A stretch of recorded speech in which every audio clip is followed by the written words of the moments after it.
एक बार की बात है, एक गांव था। उस गांव में सभी लोग बहुत खुश रहते थे। गांव के मुखिया का नाम था रणवीर प्रताप सिंह और सभी लोग उनका बड़ा आदर करते थे। रणवीर सिंह की एक छोटी सी बेटी थी रजनी, जो हमेशा गांव वालों के साथ ही घूमा और खेला करती थी। एक दिन रजनी गांव की एक बूढ़ी औरत मंजू के साथ बैठकर भुट्टे खा रही थी। वाह दादी माँ, तुम्हारे खेत के भुट्टे तो बड़े स्वाद के हैं, मजा ही आ जाता है इन्हें खाकर। अरे बिटिया रानी, तुमने मेरे खेत के भुट्टे खाए, मैं तो उसी से धन्य हो गई। अरे ऐसा क्यों कहती हो दादी माँ, भला मेरे खाने से ऐसा क्या हो गया? बिटिया, तुम गांव के मुखिया की बेटी हो, और क्या तुम जानती हो, पुराने समय में तुम्हारे दादा परदादा इस गांव के राजा हुआ करते थे। ये बहुत पुरानी बात है, इसलिए आज भी तुम्हारे पिता का गांव के सभी लोग बड़ा आदर करते हैं। अच्छा दादी माँ, उस हिसाब से तो मैं राजकुमारी हुई ना? हाँ हाँ बिल्कुल, तुम हमारे गांव की राजकुमारी ही हो, और जब तक तुम हो हमारे गांव पर कोई भी संकट नहीं आ सकता। रजनी को ये सुनकर बड़ा अच्छा लगता है। सभी गांव वाले उसे बड़ा पसंद करते थे। लेकिन एक दिन अचानक से सब कुछ बदल जाता है, जब रजनी की माँ और पिता के बीच झगड़े बढ़ने लगते हैं और आखिर में दोनों फैसला करते हैं कि रजनी की माँ शीला उसे लेकर विदेश चली जाएगी और वहीं पर उसे पढ़ाएगी लिखाएगी।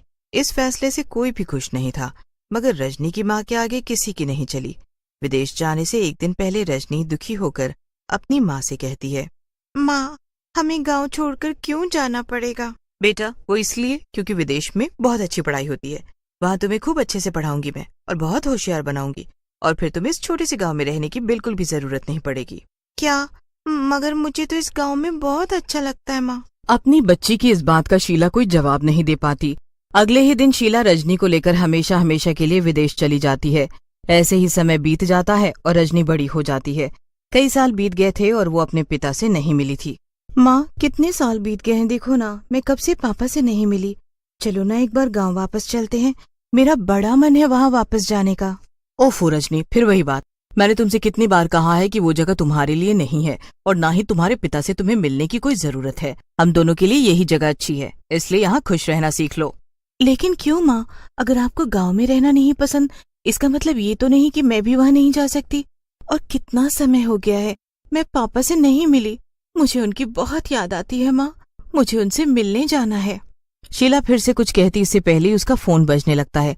ये फोन गांव से ही था। फोन पे बात करते ही शीला के होश उड़ जाते हैं। क्या हुआ माँ? हम गांव जा रहे हैं क्या माँ? रजनी, तुम्हारे पापा अब इस दुनिया में नहीं है, हमें गांव जाना पड़ेगा। ये सुनकर तो जैसे रजनी के पैरों तले जमीन ही खिसक जाती है। इतने वक्त से वो अपने पिता से मिली तक नहीं थी, और अचानक से ऐसा हादसा हो गया। क्या ये कैसे हो सकता है? ये सब आपकी गलती है माँ। मैं उनसे कब से मिलना चाहती थी, मगर आपने मुझे उनसे मिलने ही नहीं दिया। अभी ये सब बात करने का वक्त नहीं है रजनी, तैयार हो जाओ, जल्दी से हमें गांव पहुंचना होगा। रजनी और शीला फ्लाइट में बैठकर गांव आ जाते हैं। गांव आकर रजनी को काफी अजीब महसूस हो रहा था। 2-3 दिन तो रजनी को अपने पिता के अंतिम संस्कार करने में लग जाते हैं। उसके बाद वो गांव के लोगों से मिलने जाती है, जिन्हें वो बचपन में बहुत चाहती थी। सबसे पहले वो उन्हीं दादी माँ मंजू के घर जाती है, लेकिन वहाँ पर ताला लगा हुआ था। अरे ये ताला, क्या दादी माँ अब यहाँ नहीं रहती? तभी पीछे से आवाज आती है, नहीं, अब वो इस दुनिया में नहीं है। जैसे ही रजनी पलट कर देखती है तो खुश हो जाती है, क्योंकि ये कोई और नहीं बल्कि अजीत था। रजनी अजीत को तुरंत पहचान जाती है, क्योंकि वो उसका बचपन का सबसे अच्छा दोस्त था। अजीत, तुम, कितने सालों बाद हम मिल रहे हैं, तुम्हें देखकर बहुत अच्छा लगा।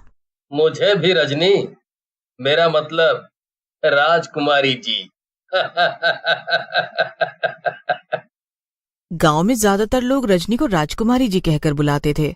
उसे ये बिल्कुल पसंद नहीं था, इसलिए अजीत भी उसे चिढ़ाने के लिए जानबूझकर राजकुमारी जी कहता था। मैं तो बस मजाक कर रहा था। वो तो गांव में सब यही कह रहे थे कि राजकुमारी वापस आ गई, राजकुमारी वापस आ गई, इसीलिए, वरना मुझे तो तुम राजकुमारी लगती भी नहीं। आज भी मेरा वैसे तुम्हारे पिताजी के बारे में सुनकर अच्छा नहीं लगा रजनी। बेहतर होगा कि तुम जल्द ही यहाँ से चली जाओ, क्योंकि यहाँ तुम्हारी जान को खतरा है और तुम्हारी माँ की जान को भी। इसीलिए यहाँ से जाना ही बेहतर है, और सिर्फ तुम दोनों ही नहीं, गांव के सभी लोगों को यहाँ से निकल जाना चाहिए। ये सब सुनकर रजनी हैरान हो जाती है। खतरा? कैसा खतरा अजीत? क्या तुम्हें कुछ नहीं पता? यही कि सालों पहले तुम्हारी माँ तुम्हें लेकर विदेश क्यों चली गई थी, और तुम्हारे पिता और मंजू दादी माँ और बाकी गांव वालों की जान कैसे गई? नहीं, मुझे ये सब कुछ भी नहीं पता अजीत, तुम ही बताओ। माँ तो कभी कुछ नहीं बताती है ना। देखो रजनी, तुम्हें ये तो पता ही है कि तुम्हारे परिवार में तुम्हारे परदादा गांव के राजा हुआ करते थे।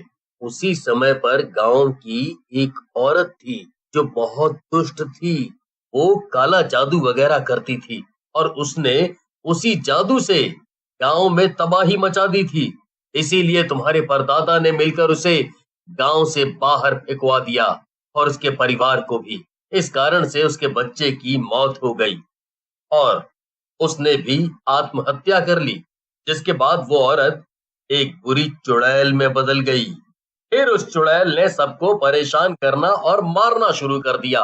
इसीलिए तुम्हारे परदादा ने एक तांत्रिक बुलवाकर उस चुड़ैल को अपने घर के नीचे तहखाने में कैद करवा दिया। कई साल बीत गए और वो वहीं कैद रही। जब तुम्हारी माँ को ये बात पता चले कि घर के नीचे एक चुड़ैल कैद है, वो तुम्हें लेकर यहाँ से चली गई ताकि तुम सुरक्षित रह सको। लेकिन एक दिन एक नौकर की गलती से वो चुड़ैल आजाद हो गई और उसने तुम्हारे पिता और मंजू दादी और गांव के कई लोगों को मारना शुरू कर दिया। ये सब सुनकर रजनी दंग रह जाती है। इसका मतलब ये कि वो चुड़ैल अब भी आजाद है और गांव वालों को उससे खतरा है, और माँ ने मुझे बचाने के लिए मुझे विदेश ले जाने का फैसला किया था। मैं तो उन्हें कितना बुरा मानती रही। अजीत और रजनी घर पहुंचते और वहां का नजारा देखकर हैरान रह जाते हैं। चुड़ैल ने रजनी की माँ को गले से पकड़ रखा था और उसे मार रही थी। देखते ही देखते मैं इस पूरे गांव को खत्म कर दूंगी। तुझे क्या लगा था तू यहाँ से बचकर निकल जाएगी? ये सब देखकर रजनी को बहुत गुस्सा आ जाता है और वो जल्दी से जाकर चुड़ैल को धक्का देती है। चुड़ैल दूर जाकर गिरती है और गायब हो जाती है। माँ, माँ आप ठीक तो है ना? हाँ बेटा, मैं ठीक हूँ। तुम सही समय पर आ गई, वरना कुछ नहीं होगा माँ। मैं अभी के अभी आपकी वापस विदेश जाने की तैयारी करती हूँ। क्या? मेरी और तुम? नहीं माँ, मैं नहीं जा सकती जब तक गांव में सब ठीक नहीं हो जाता। अब आप मुझे यहाँ से और दूर नहीं रख सकती। मंजू दादी माँ कहती थी कि जब तक मैं इस गांव में रहूंगी यहाँ किसी को कुछ नहीं होगा, मगर आपको वापस जाना पड़ेगा। अच्छा ठीक है फिर, लेकिन अपना ख्याल रखना। इसके बाद शीला अपनी माँ को तुरंत प्लेन से वापस विदेश भिजवा देती है। लेकिन अब वो गांव में एकदम अकेली थी और उसे समझ नहीं आ रहा था कि वो क्या करे। रजनी और अजीत सीधा घर के नीचे तहखाने में जाते हैं, जहाँ पहुंचकर वो दोनों हैरान रह जाते हैं क्योंकि पूरे कमरे में काले जादू का सामान बिखरा हुआ था और एक टूटा हुआ बक्सा भी पड़ा था। लगता है वो चुड़ैल इसी बक्से में कैद थी और उसने बाहर निकलकर काला जादू किया होगा और उस नौकर को वश में कर लिया होगा, जिससे उसने तहखाना खोल दिया और चुड़ैल बाहर निकल गई।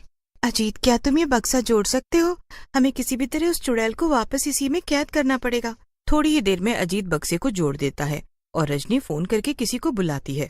हमारी पुरानी दोस्त लीना को याद है ना? उसके पिता तांत्रिक थे और उसे भी ये सब आता है। हम उसकी मदद से चुड़ैल को यहाँ तक बुलवाएंगे और फिर चुड़ैल को इसी बक्से में वापस कैद कर देंगे। थोड़ी ही देर में लीना आ जाती है और वो पूजा शुरू कर देती है। जैसे ही लीना पूजा शुरू कर देती है और कुछ मंत्र फूंकती है, चुड़ैल उस तहखाने में फिर से खींची चली आती है। किसकी इतनी हिम्मत हुई जो उसने मुझे यहाँ बुलाया?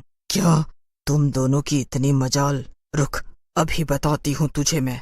चुड़ैल अजीत की तरफ दौड़ती है, लेकिन तभी अजीत सामने से हट जाता है और पीछे से रजनी आकर चुड़ैल को बक्से के अंदर धक्का दे देती है और बाहर से बक्सा बंद कर देती है। लीना, जल्दी से इस बक्से को पवित्र कर दो ताकि वो चुड़ैल बाहर ना आ सके। लीना कुछ मंत्र फूंकती है और फिर बक्से के ऊपर एक लाल धागा बांध देती है, जिसके बाद चुड़ैल हमेशा हमेशा के लिए फिर से उस तहखाने में कैद हो जाती है और इस तरह से रजनी यानी गांव की असली राजकुमारी अपने गांव को बचा लेती है और फिर हमेशा के लिए उसी गांव में बस जाती है।